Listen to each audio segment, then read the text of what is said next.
The future stars market crash is a possibility, and in this video I'm going to be talking to you about why a market crash can actually happen, and also showing you guys what to actually do from this. Should you actually be selling your team, and if so, when? And then when do you want to be buying it back? Answering all of your questions about it so that you are exactly prepared for this future stars market crash if it is going to happen. So just before we get into it, if you are new here, make sure that you do subscribe. I'm going to make lots more videos just like this one. Every single promo, I always make a video about a potential market crash, how the promo is going to affect the market, so that we can actually stay ahead of everyone else, selling at the right time before the market has crashed, and then buying when everyone is selling during all the panic, everything like that. So definitely make sure that you are subscribed so you do not miss any of those future videos. So getting straight into this one now, why would the market actually go down? So first of all, the first reason is that the market has been high for a while now, so it cannot be staying right up here. It does actually need to eventually go down, and that point is going to be coming soon. The second point is the really amount of hype around future stars is actually absolutely insane. When you ask people about what their favorite promo is, a lot of people will say future stars, or it's definitely up there with their favorite promos because it's a really nice concept from EA Sports, and this is what is going to cause the panic. This is what's going to cause the market crash, because the panic does actually create the market crash. People want to be completing SBCs,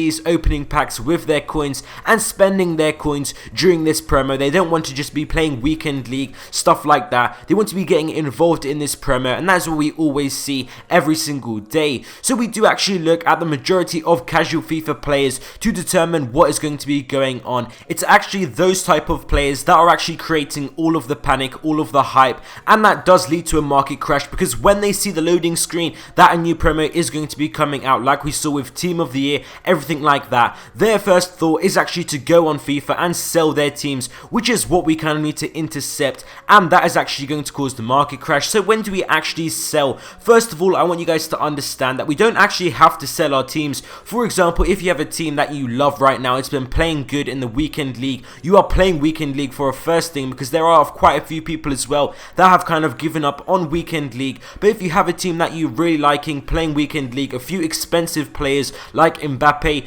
Kante, Van Dijk, stuff like that, you can actually keep your team, because unless it's a significant promo like Team of the Year, Team of the Season, the market is still usually always going to recover with kind of smaller promos like this. We do also have the Prime Icon moments going to be released soon as well, which is a bit worrying. That could kind of see a more of a bigger crash, but for now, future stars, it should still be recovering after this, so that is also an option. You don't always have to sell your team every single promo. That has also become quite a popular thing to do, because you guys are enjoying your teams and finding a way on FIFA. But if you still do want to sell your team, then anytime before the panic and the hype is created is a good time. So usually Thursdays the market is high, and that is a good time to actually sell. But right now, if we see a confirmation loading screen of future stars either on the Thursday or Wednesday, this could also happen maybe on Tuesday, that could actually prevent this happening. So if you want to stay safe, you can actually sell now, and that is only going to be, of course, if you are willing to sell.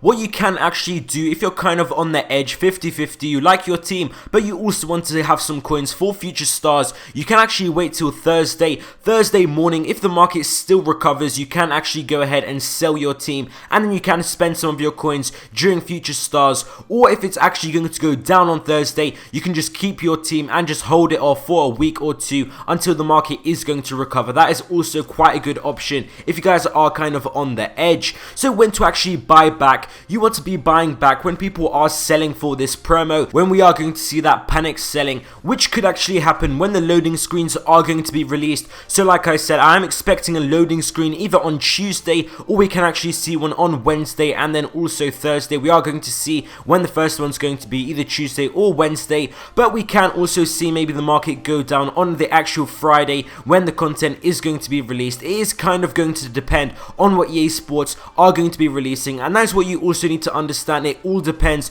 on what EA are going to do. They are in full control. For example, if they delay future stars or they actually release bad cards, it won't actually create the hype, which means there isn't going to be a market crash. But on the other hand, they could break all the rules that they have made and release 95 rated future stars cards, maybe put in some big players there that are already established, which they said they won't include, stuff like that. They could also do maybe like failed future stars and re-release them as boosted cards as well. There's so many ideas that they could do, and like we did see with headliners, there is always that aspect of unpredictability, how they made these headliners cards actually live dynamic cards, so you do need to be aware of that as well. But on the other hand, it is possible that they're just going to ruin the promo because it's EA and we always know how they are, and we also have to be prepared for that scenario. So just to summarize this video, you always remember, you don't actually have to always sell your team. You can actually keep it for a few weeks unless it's a significant promo like Team of the Year or Team of the Season. And if you are wanting to sell, then right now, before the hype, before the loading screens, is a good time.